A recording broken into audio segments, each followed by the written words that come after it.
Hello there. Today we're going to take a quick look on how to do a beam analysis in ANSYS. So first, I already have it set up, so sorry if it's a little confusing. Right here, we're going to go ahead and we are going to check the geometry for the material for this project. We were given that it is supposed to be aluminum variation 6061. So if you go back here, we'll see that we have that checked right here. That aluminum alloy, that version.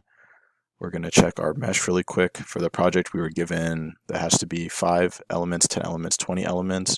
So since this is a 1 meter long bar, in order to get to 20 elements, we set the element size to 1 meter. If you want to get 5 elements, you set it to 0.25.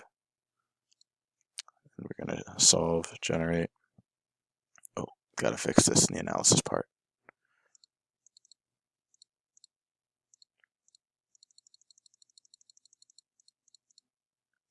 Here we go.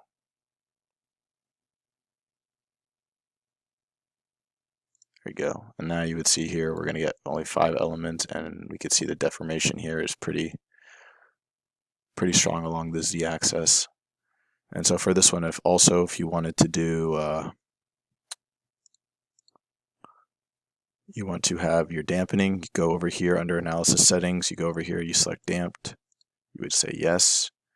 Our damping coefficient, we are told to have a dampening of 5%. So you go here and you type 0.05 because your percentage. Make sure you save it, you run. Just give it a second to cycle through.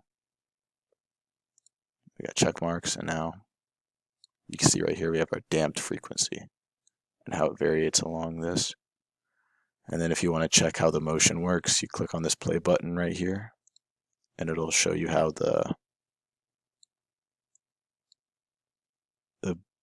beam disfigures throughout the deformation. All right, that's just a quick little tour. Thank you for watching.